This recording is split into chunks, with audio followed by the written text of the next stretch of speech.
Good day bowlers everywhere, welcome to Bowls Theory of Everything. Today in mid-May I'm at my local club, and in a previous video I released 2 weeks ago I showed you this green. You can see the grass is still lush and it hasn't been mown for a couple of days, so when I bowl the ball you'll see it's a little bit heavy. Nevertheless, it is bowling a bit quicker than when I showed you when I first came up. I've also played at a neighbouring village a few days ago. Their green was much bigger than ours. I did say how small our green was, and I'll show you that the distance between the shortest jack and longest jack on our rink is only between, I'll pace it out, the distance between the shortest jack and the longest jack on this rink is 1, 2, 3 yards at the most, probably 2.5 yards. I've already seen a variety of speed, line and length on the 3 different greens I've played on, but that's outdoor grass for you. It's unpredictable, but consistency is still possible if you focus on a few key things. Firstly, focus on your delivery. On dodgy greens, or shall I say different greens, your delivery technique matters more than ever. Stay relaxed, keep your routine identical every time, and focus on 3 things: a balanced stance, smooth, low release, and follow through to your aiming point. Your technique should be the one thing that doesn't change, no matter how the green behaves. In my early games this year, I struggled to get this consistent delivery.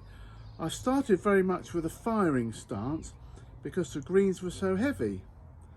As they've speeded up, I tried to bowl more of an indoor delivery with an expanded delivery, but I found I was falling short too much. I resorted in a few games to having a little tweak on the wrist to add that extra weight.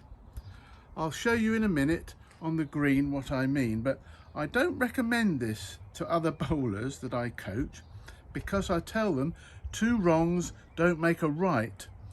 Don't bowl short and then add a jerk to get the required length. Get the length right in the first place by extending your swing and follow through. I'm now going to demonstrate the 3 shots I described earlier that I've tried this season. First will be a firing shot to enable me to get right up on these slow greens. The second will be a bit like I was bowling indoors but with more exaggerated movement. And the third will be a tweak to add some extra length to that shorter delivery. So this is my upright firing delivery, and you can see I've gone probably slightly too fast because the green speeded up since I was doing this, and I've actually hit the jack and the ball went fairly straight down the middle. So that was the first effort, but I found that I was over delivering and going too fast on that. I didn't need that firing stance, so then I reverted to this, which was more of the classic indoor delivery, but just adding a little bit more follow through, you can see there. But I found that this was going far too short. That bowl was far too short on that rink. So then I tried a third option, which is what I said not to do, which is to add a little tweak to it to add those extra yards. And you can see I've just get a little twist with the wrist at the last minute to add that extra. And I've gone past the short bowl, so I've gone to kind of a medium length. So I've been fighting with these sorts of 3 deliveries, and there we are. You can see I've come back and explained it all. The second thing to look out for is read the green early. Look for dry or bare patches. So on this rink, in the middle it looks barer, they're drier. So you expect the bowl to run more quickly right in the middle of the rink. Shaded areas may be slower, that are sheltered and don't get the sun. More lush, grassy, they'll be slower. You can see down here on the edge, it's grassy, it doesn't get so much sun. Is the rink sloping or worn unevenly? You won't be able to tell that necessarily until you get underway. Don't wait until the third end to notice that one side runs quicker. Build your awareness from the first bowl. Thirdly, adjust. Don't panic. If your first bowl pulls up short, trust the adjustment process that you've learnt with. On inconsistent greens, the trick is to make small, confident changes, not to second guess everything. Commit to your line. Adjust weight with purpose. Use visual markers. On these outdoor rinks, you can see subtle changes. You might see a little bit of light on a blade of grass or a bit of dark something. You can use those as a line, and I can't see any this evening, but sometimes you get tram lines on the grass. You can use those as visual markers, tram lines that the bowls have made in previous games. Failing that, what I do indoors, take a mark on the bank. So if I'm looking at the number 2 rink down the end, there's a chalk line on there 2 feet to the left. It might be as little as that. If I'm on the forehand, it might be the mark on the right, which is 4 feet away. You can take a bush, a plant pot, a bit of a hedge, anything there to get your line. You probably have more to go for than indoors. Use anything you can and stick to it.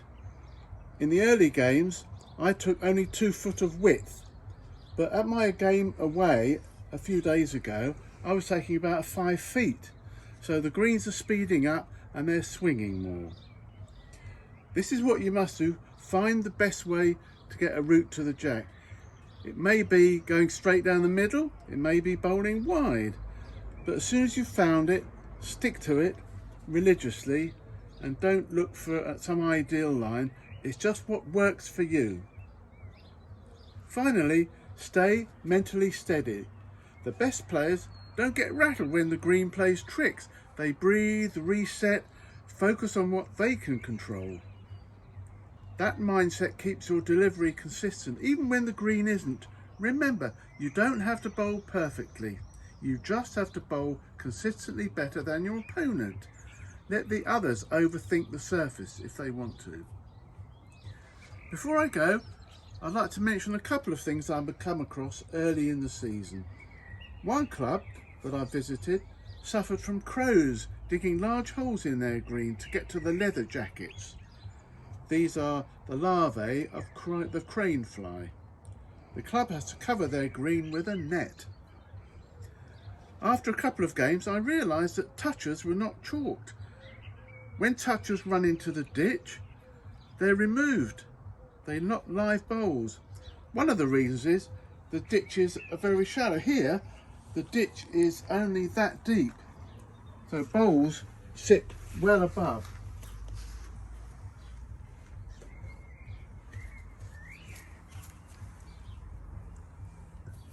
They sit well above, so when they arrive here out of doors, they're removed and put on the bank. Not like I was used to in indoors, and not what I was used to in central south of England in Sussex. Here in east of England, there's a thing called a federation, and they have different rules. And I found that you have to get used to these because it's a different game. There's no point in trying to put a toucher into the ditch because it doesn't work that way. That's all for today. It's interesting to see the early start to the season, and as the season unfolds, I'll give you more information as to how it's going. Please subscribe to keep on board with me as the season unfolds. Thank you very much for watching. Goodbye everyone. Goodbye.